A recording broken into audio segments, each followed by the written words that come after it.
Hello, my friends of Budo TV Online. And today we have another interview or another Budo interview, as we call it here in our channel.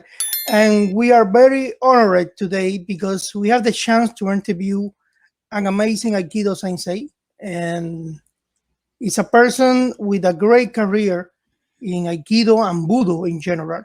I'm talking about Ito Sensei. Is the chief instructor of the Aikido Center of Los Angeles and is a direct student of the late Sensei Reverend Kensho Furuya. Sensei, thank you very much for this honor and to thank you for accept this interview with us. Thank you for asking. It's a great pleasure. It's a great pleasure and a great honor for our channel to have you here in this interview. And we always start every interview with the same question. When and where do you start your practice in martial arts? Oh, in martial arts, gosh, that's probably as a little kid. I have a yellow belt in karate from the YMCA when I was probably 9 years old. But Wow. my formal martial arts training started actually in a couple of weeks. I'll be celebrating my 31st year in Aikido. So I started March 5th, 1990 under Reverend Kensho Furuya at Aikido Center of Los Angeles. Wow. Many years practicing. Yeah, many years. Goes by fast. Yes, I know. Sometimes you say, oh my God, so many years practicing that you are like, looks like was yesterday, and time flies like so quick sometimes. And that's my second question would be regarding Reverend Kensho Furuya. How was that? Because I suppose it was a great experience for you, be direct student of Reverend Kensho Furuya. Was an amazing sensei and an amazing figure inside the, everything related with the Aikido world. I always hear many wonderful things about him. How was that experience to train and learn under him? Well, I mean, it's like any other experience. You don't know it until after the person's gone. Like Furuya Sensei is not how people saw him on TV or on the internet or in interviews. He was really strict. I mean, like, we're talking like old world pre-Meiji era martial arts teacher. I mean, like he was so strict. Like you couldn't be yourself at all. Like if you had like a crazy haircut, he would say, if you got to cut your hair. If you don't cut your hair, don't come back. And you're like, what? Or students would say like, I'm going to get a tattoo. And he would say, no, you're not. You get that tattoo, you don't come back. You're like, whoa, what? I mean, he's the type of person who it was Budo and training first. Your life comes second, and like you felt obligated to train. You felt obligated to improve your technique. The environment was very strict. There was very little talking on the mat. I mean, he talked, but students didn't talk. You could hear a pin drop. All you heard in that class was footfall and rolling. You didn't hear people talking. If you heard him talking, that's it. Wow. It was Koryu school. Yeah. You cleaned up really quickly after class and then you left. You didn't hang around. There were times when people would warm up doing Tai Chi or yoga and he'd be like, out, get out. And you'd be like, whoa. Or like one guy was doing like heian, kata, and karate, like to warm up his body for Aikido. Sensei just came out from his office and said, stop doing that. And then on the way out the door, the guy was like trying to talk to me, like, how come I can't do? I was like, hey man, just you can't do that. This is Aikido dojo. Mm-hmm. It was first and foremost an Aikido dojo. Like you didn't, there was no like, oh, we should cross train. You should do karate. You should do judo. No, this is Aikido only. Yeah. So it was, and he's a Zen Buddhist priest, right? So he's really strict. Like you have to clean up right after class. and then the teacher of the class has to take the role. If you take the role while everyone's cleaning up, you're going to get in trouble. You talk too much during the class, you got in trouble. You taught something that is not part of the curriculum, you got in trouble. And also, it was a very traditional learning setting. The teacher teaches, and the other teachers all teach the same thing that he taught every week. But by doing that, you learn the techniques very well, and then you somehow, through osmosis, learn what the next inevitable technique is going to be. So you don't have to think, what technique should come next? You go, oh, this technique always comes next. And then that ends up being the most inevitable, most likely technique to come in that series. But that's not something he said, okay, write this down, this is what it is. You have to watch and learn. And that Midori Keiko is like the old school way. He never said, we're having a class on how to teach something. You had to watch him and teach it the exact same way as he taught it, or you got in trouble. Oh. Yeah. It's like, yes, it's like the old masters, like. Yeah. Oh yeah. Like you couldn't, he didn't want to hear it. Like if he couldn't say like, oh, I'm not feeling good today. Like he's like, why didn't you come to class that day? And you're like, but I was sick. Like, so the only time you couldn't come is like like he doesn't want you to get him sick. So then he would just probably have someone else teach the class, but then you would have to do so much and so you just never got sick. You would never say I got injured, because if you said you got injured, the second question would be, what were you doing? And then you go, oh, I was, and then you're going to get in trouble. Like, oh, I got in a fight. One time a student got in a fight at a bar, and then the next day came to class and he had like a stitch right here. Sensei teaching class, he just stops. He's like, what's going on with your head? And the guy's like, I got hit with a bottle last night and got in a fight. Sensei brought him up to front of class and beat him up. And we're all like, oh no, because when I started Aikido, I was 19 years old, right? So you don't have a sense in your brain, and then Sensei like beating this person up, and you're like, oh, I don't want to get beat up either. Yeah, stuff like that. Like he was so strict. It was like, but that's really good training that they don't do anymore. You can't tell people today, you don't do that anymore, or you're out. You can't tell people cut your hair or don't come back. That doesn't work today. Yes. It creates an environment of no distraction, only training, no talking, train, don't disturb other people, train. So, yeah, it's a good thing. I can't do it to my students. People today, they can't handle that. Yes, time has changed a lot. These days is completely different. I know he was a great, unique collector of samurai swords and different, I think, swords, subas, books, art. Yeah, the sword guards. He had, when he died, he had 150 some odd, over 100 swords and over 300 sword guards, subas. He has over 1,000 Japanese scrolls. Wow, that's a great and amazing collection. That's unique. Yeah, too much for us to handle, but that was, he was a legitimate martial artist, he worked at Inside Kung Fu magazine for a long time. So he knew a lot of legitimate martial artists. And, like one time I went to Inside Kung Fu magazine with him. I drove him there as his assistant. And while he was in a meeting, I was just sitting in the break room. This is before cell phones. So just kind of reading a magazine. And these two guys come in and they're like, what are you doing here? And I go, oh, I'm accompanying my teacher. And they go, what style of martial art do you do? And I said, Aikido. And they were like, Aikido is so fake. Aikido. And they just start saying all these really bad things about Aikido. And then one guy goes, who's your teacher?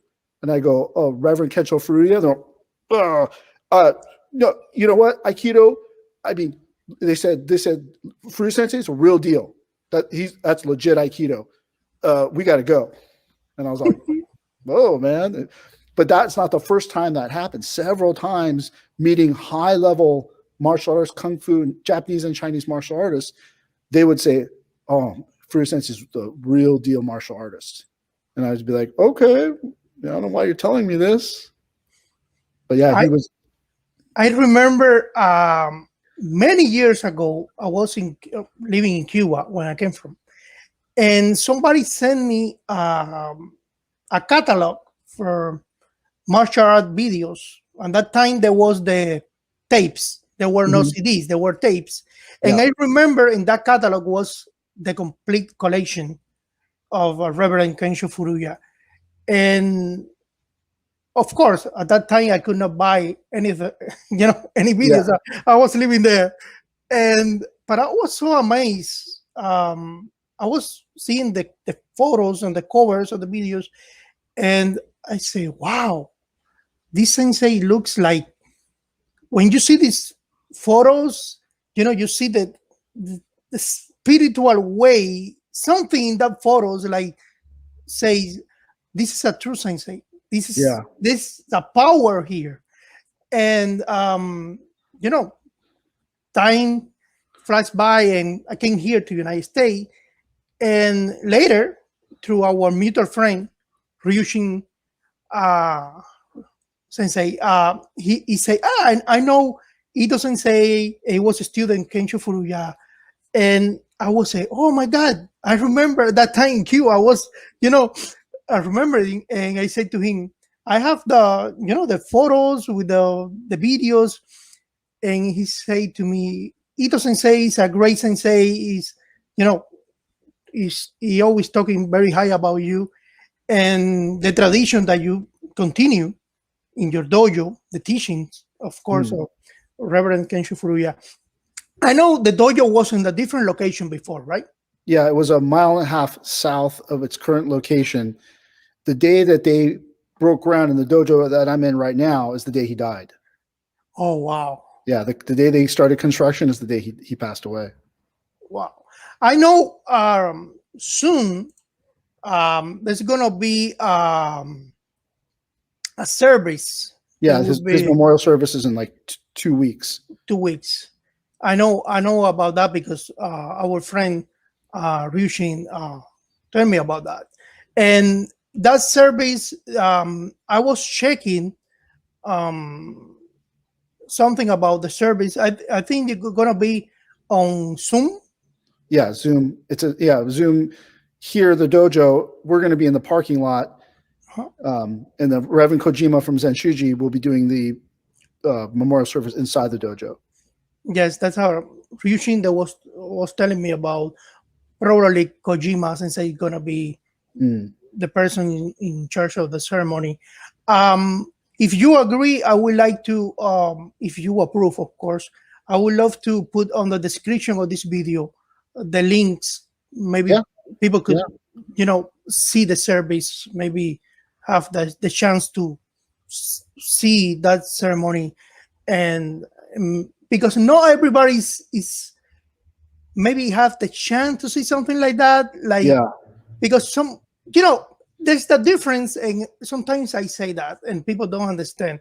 It's a difference between when you teach commercial martial arts and when you teach Budo.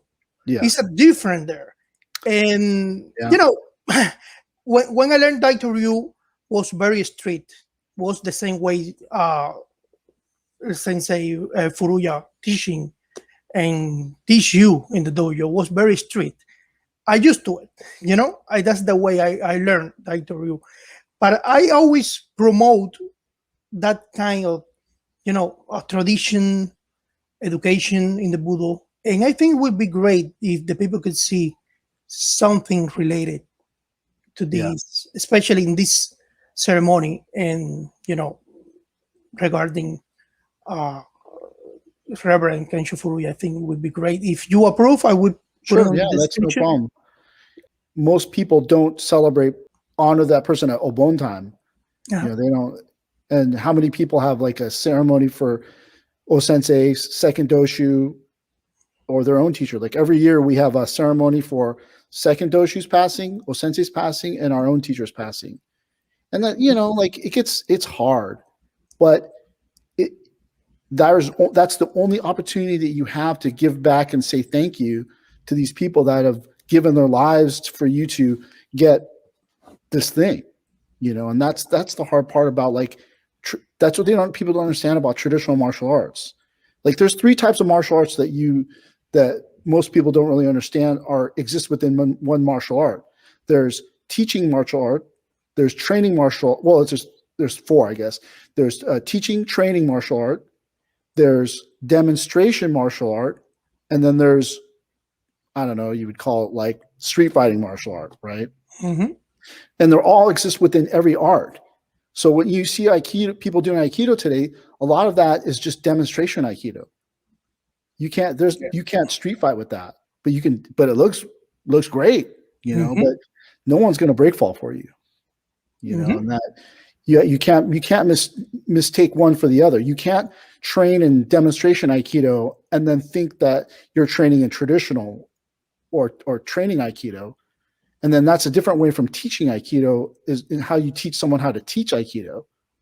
That's a different story as well. But then those 4 types of martial arts that exist within one martial art, they're all there. But most people don't know the difference between that. And they think, oh my God, you see that guy's break fall? You see that guy flip that guy? That's what people don't understand, that's not what martial arts was like post Meiji era or even during the Meiji era. In the old days, you locked that joint, you broke that joint, you threw or pinned that person, and then you killed them. Yes. But today we lock it, unlock it, throw them or pin them, and then everybody gets to go home. But in those days, you maimed them or killed them because you had to. You can't let that person come back for seconds. Exactly.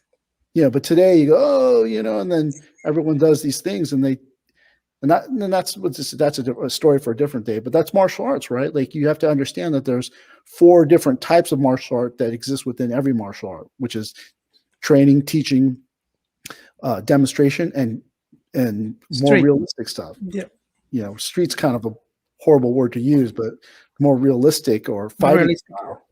Because Aikido has its roots in Daito-ryu. Daito-ryu and Aikido are super lethal. There's techniques when I realize it, I'm all, oh man, you could kill somebody with this. And you go, oh, gross. But but most people never find that out because they're too busy falling out of their shihonage. Mm-hmm. I completely agree with you 100%. And sometimes they don't understand because before the technique finish, they're already taking ukemi. Yeah. Ukemi exists for a reason. And I understand you practice and you avoid get injured in the practice because at different times we are practicing. We are not fighting in the dojo like a duel or killing each other. We are practicing. But it's okay taking ukemi when you feel the technique is imminent, avoiding hurt yourself. But no, it's like jumping, without, like crazy, because that's why people say, oh, this is fake or that is fake. You have to giving a realistic image, even if you are practicing. That's my way of thinking. I don't know if you agree with me. No, I feel the same way. And that's why when people ask me, what do you like or you don't like Aikido anymore, I say, no, I love Aikido. Of course I love Aikido, but I love to train in the right way. When I feel I'm doing Budo, it's something about that resonates with you that you didn't get in your Aikido training, and that's fine, right? But that's the hard part about what do you think people think martial arts is today. It's people think that only these styles this is a real martial art, everything else is fake. It's no, that's not even true. And that's but then it's do you even want to argue? No. It's not worth it. You just go, okay, man, then don't come. Go someplace else. Exactly. Do your thing, but it really comes down to the practitioner. If you have that inside of you and you're strong, you're strong. If you don't train that hard, I don't know if you do that strong, but you got to train hard. And you can't. The expression is don't throw the baby out with the bathwater. Right? Daito-ryu, or if we just call it jujitsu, Mhm. has that has its roots in something historical. Karate too, Muay Thai, all those arts have its root in something historical. To take that historical thing away and just teach people how to punch or kick, that's fine. But I mean, it's kind of a waste of time, right? A Glock is much more it's much more effective than learning how to throw a really strong punch. Because even then, you've seen it probably. People you punch them really hard, they fall down, and then they get up, and you go, that was my best punch, and that person just got up. Yeah. But that there's something about the secret to martial arts is hidden in their training, and you must train in order to bring out that secret, whatever that secret is. And supposedly every technique holds a secret to life in them. And then you train and you go, oh, wow, that's just the same thing. Instead of just snapping someone's arm or gouging out their eyes, which is a valid technique. But do you want to gouge out somebody's eyes? That's pretty gruesome. No. Blood shooting out all over the place, their eyeballs popping out. You're like, I'm going to throw up, but you won. Yes. But that's the thing is what is martial arts? It's really, martial arts is not one word. It's actually two words: martial and art. The balance of too much martial, right? Mhm. Too much art. The art, it's martial art. It's a balance. Then, like Furuya Sensei talks about the plum blossom. The hard shell of the plum blossom makes you hard, but then you become rough. But then looking too much at the flower makes you weak. And you have to have there has to be a balance between the two, and that, like, it's martial, right? Killing people, defending yourself, but it's also art. So the art that it's creating is you, not the killing machine. A killing machine, man, the Glock works way better as a killing machine, but there's nothing, that thing is inanimate. You can't hug it. It's not going to bring you solace at night, but it's these martial arts techniques which you used to diffuse a situation so that you didn't ruin your life and someone else's at the same time. Right. But that's that thing. It's a balance. It's martial and it's art. But that's the martial art of it. So design is to develop you as a human being. Killing things, that's so easy to do. It takes nothing. Just turn the wheel and push the accelerator. You won. But to not kill someone, that's what the training is designed to do, to make you a better person so that you don't do it, even though you can. Completely agree.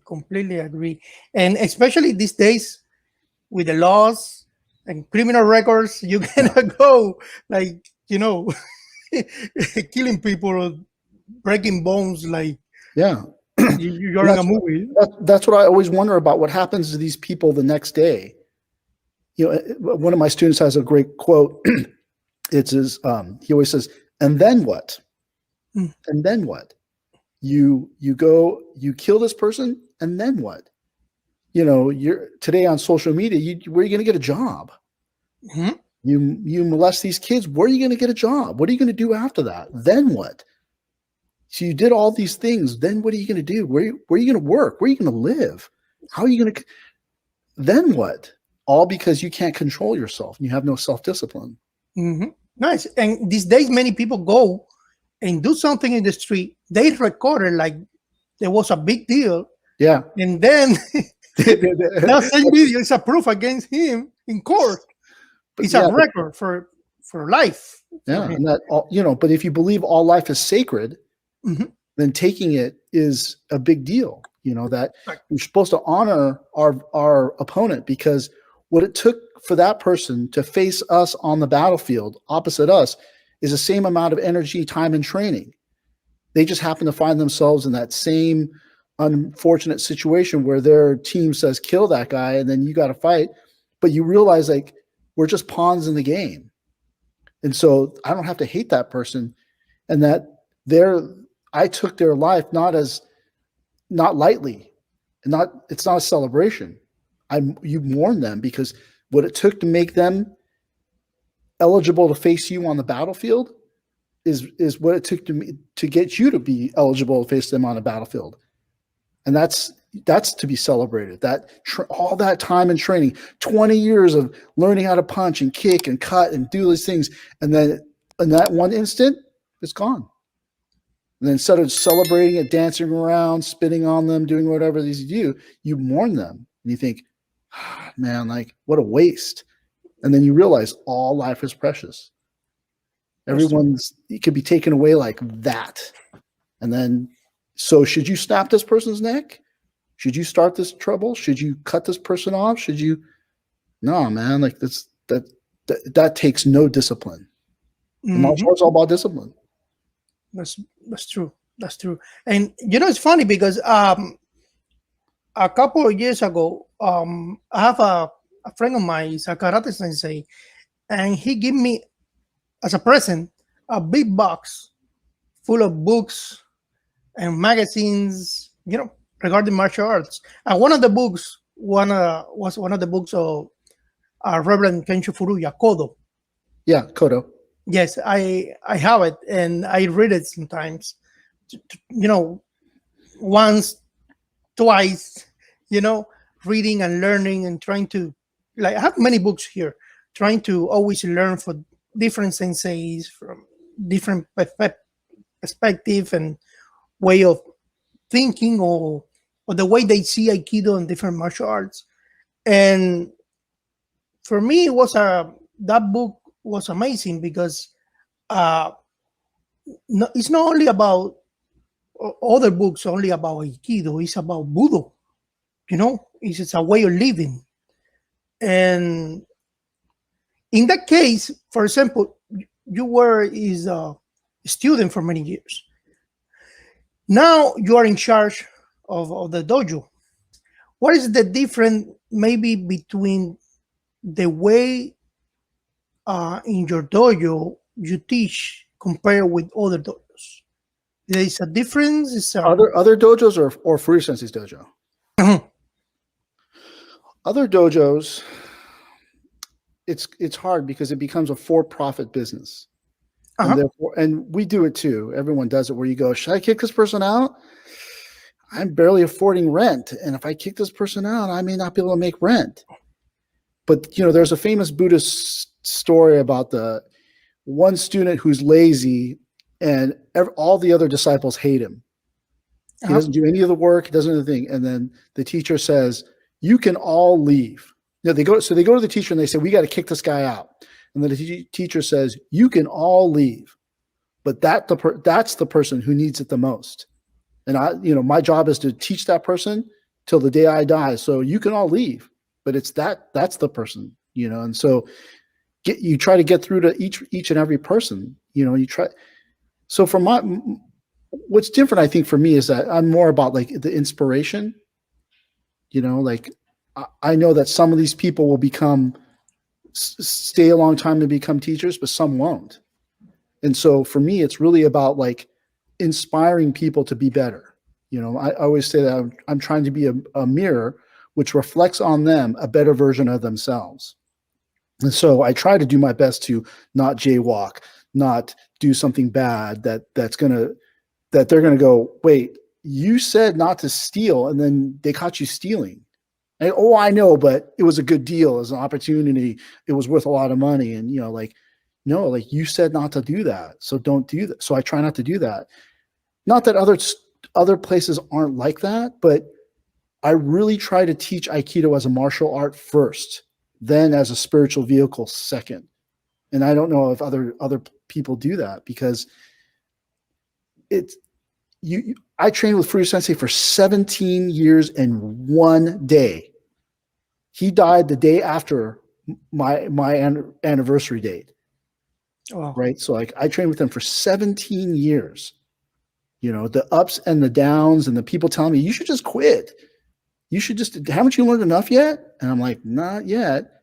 And it's really hard to be a traditional teacher you know, in this environment when you have to be like, yeah, sure, no problem. Like you have no martial arts background? Yeah, come on down.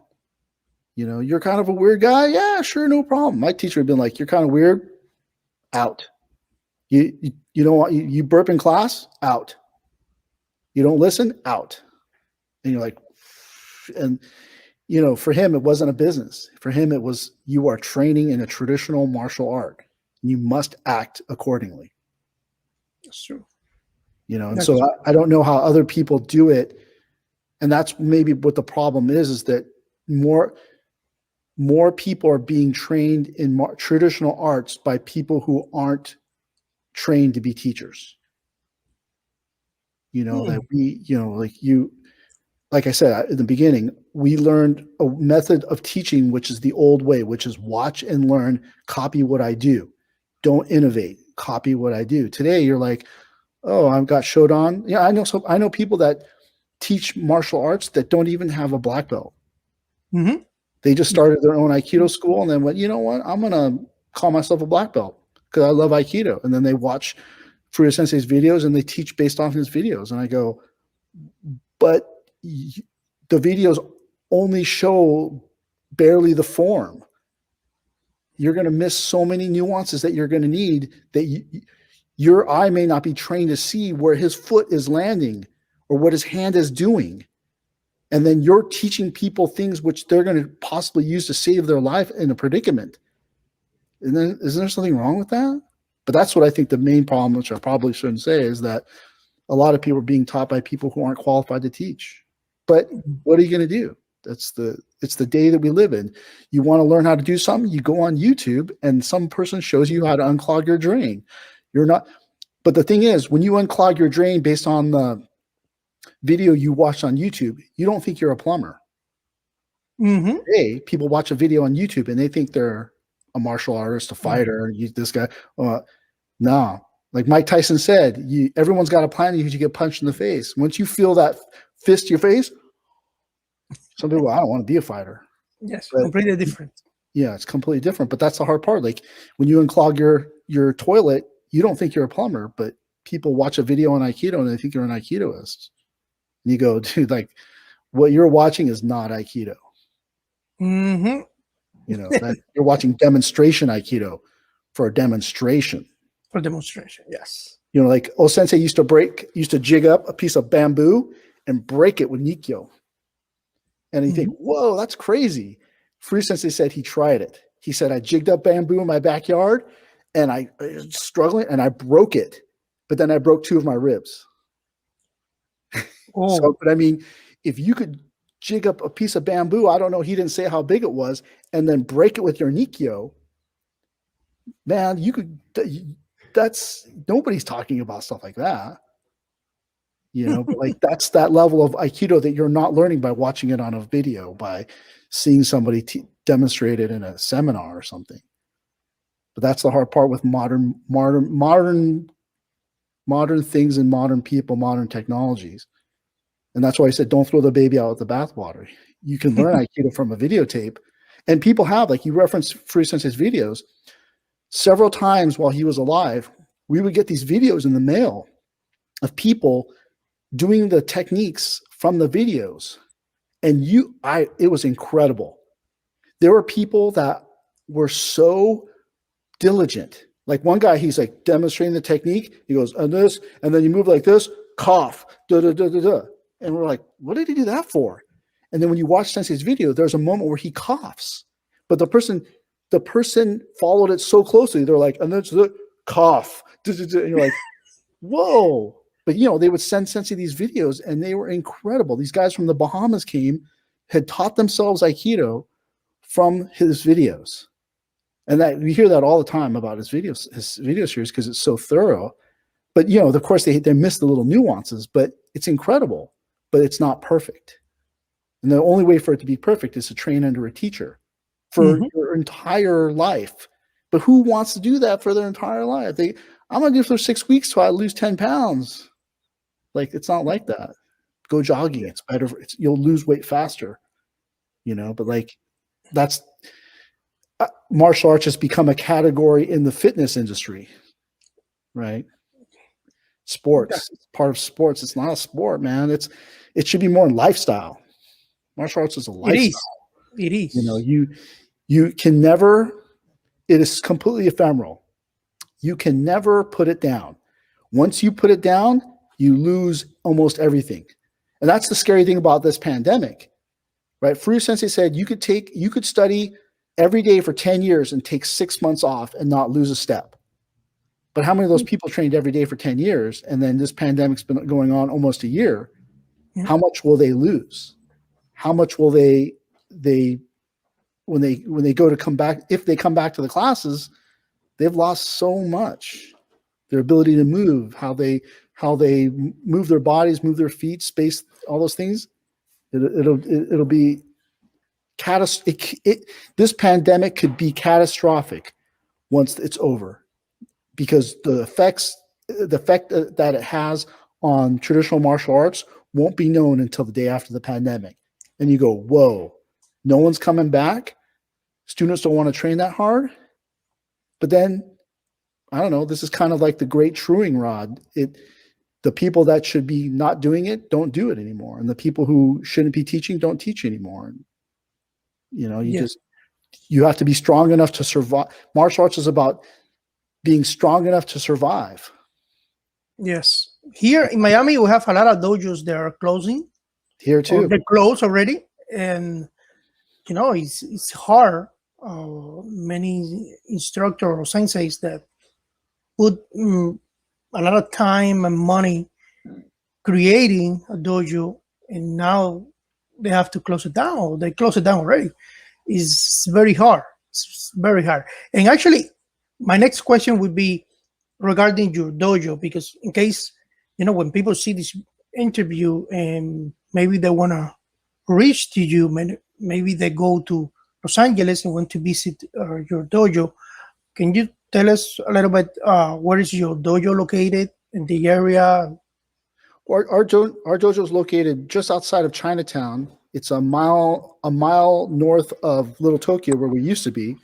You know, it's a traditional 7-day week professional Aikido dojo. We don't offer yoga. We don't offer karate. We don't offer, you know, BJJ or anything else like that. It's Aikido and Yado only.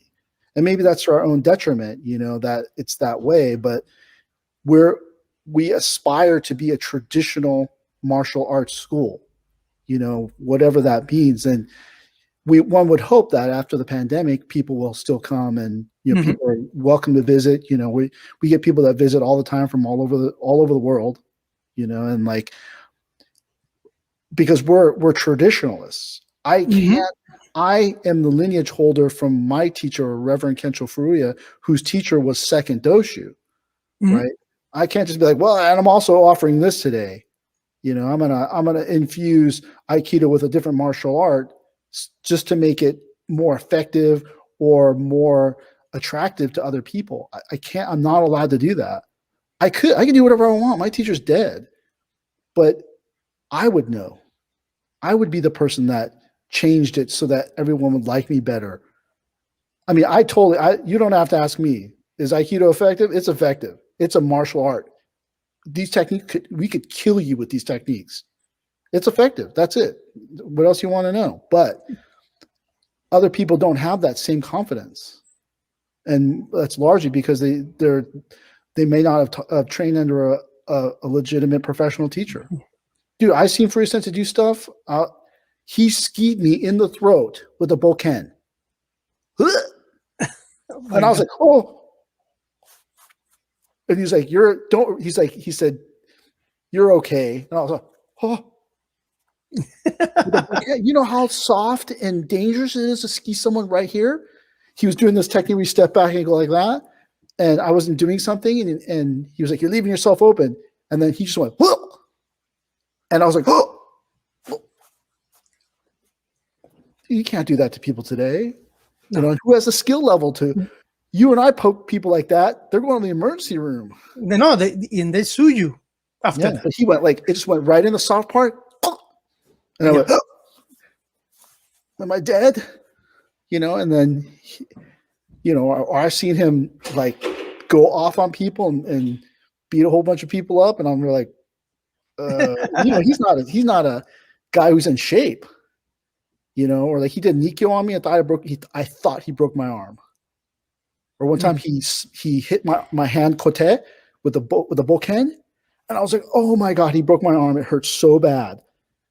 And then, after class, look, oh, it's not broken, but it hurts so bad. I swear I thought my arm was broken. My wrist was broken because when he hit me, it was devastating. Especially even if you hit somebody with a bokken, that would be painful. But when a sensei, a person who knows what he's doing, the technique, and they do a suburi cut in your arm, you're gonna feel it like it's gonna be a living hell in pain for you. Yeah, like you were talking about those video covers. I'm on 2 of the video covers. I know. And the cover where I'm flying past like that, I got a concussion from that. Wow. Because at first I was just, attacking Shomanuchi. And then he was like, just attack like that, like yelled it as hard as really loud. And I just ran and attacked as hard as I could. And then he just threw me in the air. And then I was just flying through the air and then hit my head on the mat. And then I got up and I was and I just walked away. And then it was one of those things where you come back and I was like, oh, and then was yelling at me what are you doing? We're still shooting. And I'm all, I'm a little mixed up. Yeah. That's effectiveness, right? He threw me. I don't even know how he threw me, but all I did was just run in and hit as hard as I could. And then I just floating through the air and then boom, right on my head. He could have killed me if he threw me. You were on the street on the cement and the pavement. You would be like, boom, dead. And if you look at my feet he's 5 feet 7 inches tall or so. My feet are above his head, right above his head. So, I'm flying through space, and so, but that's the hard part about the fact, if you're worried about effectiveness, that. And I understand when I was young and or inexperienced, I worried about effectiveness. But now that I'm older and I'm more experienced, I don't have to worry about effect. I see it. People get hurt in Aikido doing the dumbest things, and you think, wow, that technique can be really effective. And someone gets their wrist broken, and you're like, oh, wow, I guess it is that easy to break someone's wrist. Or you twist someone's wrist and they go, I can't come to train for a while because I've got a grade 3 sprain on my wrist. And you're like, but I was there and the guy didn't even twist that. Or I know. And you're like, wow, I guess it is effective, but it takes a lot for people because they're afraid. Always am I going to be able to beat people up on the street? You don't want to beat people up on the street. And I always tell people this when they join. I go, do you know what the most effective martial art technique is? And they lean in, they go, what? And I go, run away. Avoid. Run away. The most effective technique. Don't be there. And if you can get a chance, run away. You don't want to fight it out with someone, punching them in the face, gouging out their eyes. There was this guy that used to cut hair next to the guy that when I used to get my hair cut. He goes, oh, you do martial arts? And yeah. He's like, I'm a 5th degree black belt in Kyokushinkai. And I was like, oh, that's cool. And he was doing some stuff. And then after a couple months, he wasn't there anymore. And he was an older guy, probably in his late 50s. And I go, hey, where's John at? To the guy who cuts my hair. And he goes, oh, I didn't tell you? And I'm like, no. He's like, oh, he got killed. And I go, what happened? He was like, he was at Walmart and a guy was hitting his wife and he stepped in. And, the guy John was over 6 feet tall. This guy that must have been 5'1" punched him in the face.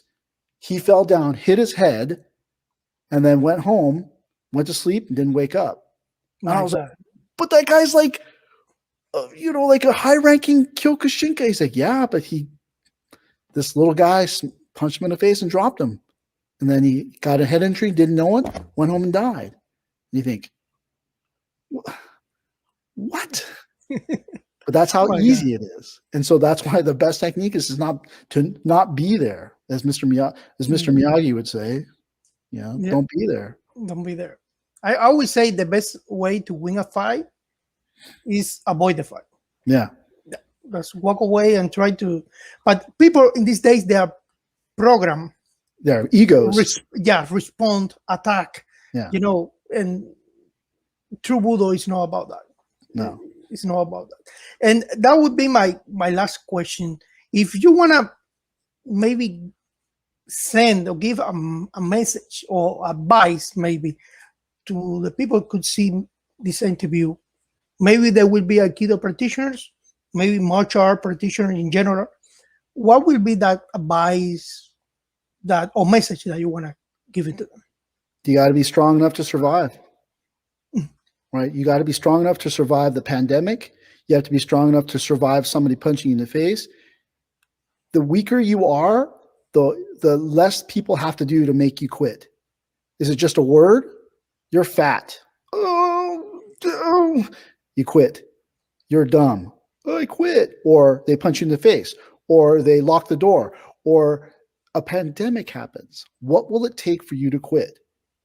And you have to be stronger than the thing that's confronting you, whether it's be strong physically, mentally, emotionally, spiritually, inside, financially, whatever it is, you have to be stronger, because only the strong survive.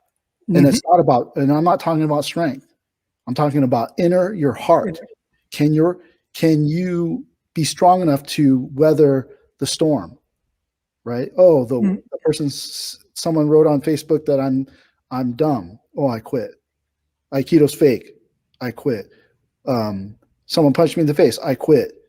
Someone did this. I quit. The pandemic happened. I quit. What will it take to make you quit? And that's the hardest thing. Be strong enough to weather the storm, whatever the storm is. Joseph Campbell said all these things are just tests of your mastery, right? Or lessons that you need to learn. So when someone goads you into fighting, you think, it's just my confidence that makes you want to fight them. My ego, man, I don't have to fight them. But you have to be strong enough, strong discipline, strong heart, strong body, strong mind, strong whatever it is. But you must be strong enough to weather the storm, because there's going to be storms, pandemics, hurricanes. You guys have hurricanes down there, you have tornadoes, you have tsunamis, you got guys with guns, you've got this, you got that. You have to be strong enough, and that only the strong will survive, no matter. But don't think it's just physical strength. Only the strong will survive. That's true, because the message, like, only the strong, the people believe it's only about this. Yeah, that's weak. It's here. Yeah, this is this and this. It's all here. That strength that the dojo could collapse, but then you're down the street at the park still holding classes. You got one arm cut off. You got one arm. You're still using the other arm trying to make it happen. But what will it take to make you quit? And that's where everyone has a different line, right? Some people, it's the car has to flip over 3 times, but some people, you just told them you're fat. I quit. But like a martial artist, supposed to have a lot of tolerance. So you can push them and push them and push them and push them and push them and push them, and they just won't quit. And that's what martial Budo teaches you, how to become determined. But most people don't know how to access that. I mean, you know how many times Furuya Sensei like hit me or told me to quit or kicked me out or did something mean or that you get to say I quit. No, like it's only who survives in the end. You make these videos for your channel. You could just say nobody watches them, forget it. I don't want to do it. No, that's what it took. And has been very hard because, for example, I always say when my channel is more focused on the Latin community, and I see other channels, they're doing it's similar but it's not the same. They are more focused on fighting or regarding which style is best. That's not for me. And fighting one people against other. Oh, my channel is best, or I am better than you. My channel is pretty much culture, education, Budo. And there being a slow process because it's not easy. When Yeah. you talk about gossip and that kind of stuff, the channel goes many subscribers. Yeah. But when you do something serious, it's very slow. But Yeah. that's okay. And I will tell you, I'll be honest with you. Sometimes I'm here and say, why I'm doing this? Okay, I'm doing maybe I only have 800 and I don't know 23 people, but that's the people I need in Yeah. my channel. They're receiving and getting that message, and they are maybe sharing these videos. And that's okay. That's what I care. I don't care having 100,000 people in my channel. I wish someday, but Yeah. little by little, step by step, and we get Yeah. there. We'll Well, that's get what there. Budo. They say Budo is not for everyone. Hmm. And that you wish because it financially helps out, but Budo is not for everyone No, because no. not everyone wants to push themselves to the limit physically, mentally, emotionally, spiritually to do these things, to go Mhm. to make the video even when you're tired, to make the video when you think no one's going to watch it. Like again, you keep going, you'll win. That's martial arts. Only the strong survive. That person who Only the strong. made 800 videos that first year, that second year, they made none because they're flash in the pan, right? Mhm. There's no staying power. You have to stick to it. And like, that's the hardest part that people don't understand, that martial arts is about building strength of character rather than strong muscles. That's true, and I agree with you. Like we think the same way. We That's we good. are right there. We are right there. Well, Sensei, please stay. Don't leave. I want to talk to you about something else when we finish here. And I thank you so much again for this honor to have this interview with you. I hope this is not going to be the last time. No, definitely not. Thank you for having me. And, I would love to answer more questions or discuss more topics. Of course, we almost like 54 minutes talking right now, and Yeah. I mean, we're I just talking, right? Just not like we, like have a super, like a discussion about a certain topic. no, we're gonna prepare more because how I said before, I always like to have the leave the door open for Mhm. future topics. So I think we're gonna have a lot of different videos and you know, uh, like discussion, different Yeah. subjects that maybe around regarding Budo, Aikido, and martial arts in general. And I hope everybody's watching this interview likes it. Please help us subscribe to the channel, and help us to promote a little bit. And remember, guys, we have in the description all the links in case you want to contact the sensei. We have it on the description. We're gonna put the address of the dojo, and we're gonna put the links of the Zoom in case uh, people love to see the funeral service. That would be March the 6th, right? Yeah. Saturday? It's a Saturday, right? Yeah. It's Saturday, 11 a.m. Pacific Standard Time. Perfect. And please watch it. I know you're gonna love it, and you're gonna see a different view of what is Budo. Mhm. Budo is not only go to the dojo and learn how to kick, how to punch, how to throw. A technique called Budo is more. Budo is everything. It's life in general. So Budo is the universe. That's right. He's the universe. So and Sensei, thank you so much again. And I see you soon in another interview. Thank you so much. Thank you very much, and subscribe to this channel if you like what he has to say. Thank you. Thank you so much, Sensei.